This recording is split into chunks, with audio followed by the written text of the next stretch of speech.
Welcome to the most inconsistent YouTube channel there is, Smart Chat. And today, I want to actually talk about someone growing up was one of the best all-around wrestlers of all time. And that was Mr. Perfect. He's actually a Hall of Famer. He died. It's a 10-year anniversary today at the age of 44. He began his career in the AWA, wrestling as Cool Kurt Hennig. After a brief spell with the WWF, he returned to the AWA and began to prove himself as a top contender. He won his only AWA title in 1987, and he held that title for over a year, but would leave for the WWF, shortly after dropping the title, complaining that the AWA was holding down its young talent. Now, this claim was also made by Hulk Hogan, Rick Martel, and Bobby Heenan, back in those days, who had also left the promotion in previous years. It was the WWF return that saw the creation of the Mr. Perfect character, which Hennig would become best known for. He would go undefeated on television right up to WrestleMania 6, when he was defeated by Brutus the Beefcake. This run would see him feud with Hulk Hogan over the WWF title, although he would fall short of capturing the belt. Though, if you remember, he actually did capture the belt and actually destroyed the title. In April 1990, he won his first Intercontinental title, but was forced to drop the belt months later after suffering serious back injuries in a match. He took much of 92 off to recover, though he stayed on television as a color commentator. Still better than Michael Cole. His in-ring return came in November 92, but his back injury started up again and he was forced to take another leave of absence in 93 and returned to WWF in a wrestling capacity. After more stints as a manager and a commentator, he then jumped to WCW in 97, where he would at that point take to active competition once more. After yet more injury problems, he left WCW in 2000, having won the United States Tag Team titles during his tenure.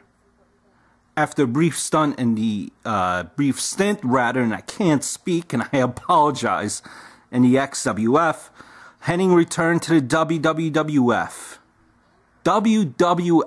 Holy crap, I can't speak. Although he was quickly released for his part in the infamous plane ride from hell. If you don't know what that is, Google it. His last major run saw him challenge Jeff Jarrett for the NWA World title in the then young TNA promotion, still very young. He actually was found, dead 10 years ago today after apparent drug overdose. In WCW, he was known for his rap is crap gimmick. And he was part of the NWO as well. But all in all, obviously I was pretty much just taking notes from Wikipedia. If you don't know this guy and you're a younger wrestling fan, then definitely do yourself a favor and look him up. Watch some old tapes and you'll truly appreciate the type of caliber wrestler this guy was. You know, if in case you don't know, his son, he goes by the name of Michael McGillicuddy, is in the WWE right now. And, you know, recently, Rock has praised Joe Henning. Cena has praised Joe Henning. But Rock so much so praised Joe Henning, he was actually the guy that he was training with, trying to get back, while coming back to face CM Punk at the last pay-per-view. You know, I think that Joe Henning could be a big player. He's ready to make his mark. I think he could do it if he's just given the time and the ball to run with. He could, I think, do good things just based on his wrestling skill. Maybe he needs a person to speak for him, but he's definitely ready to go and leave his mark. And hopefully the WWE, the powers that be, will allow him to finally use his real name. Not Michael McGillicuddy. You know, WWE likes to have creative control on all ends, including the name. Obviously, if he goes by the name of Joe Henning, any merch, you know, they basically want to have complete control of the likeness, the markability of the character. Hence, why a lot of wrestlers don't use their real names nowadays. But it should be allowed for Joe Henning. That's a name that's rich in tradition. And hopefully he's allowed to use his real name, and hopefully he gets the ball an opportunity to run, because quite honestly, the overall product, wrestling as a whole, it's not great right now.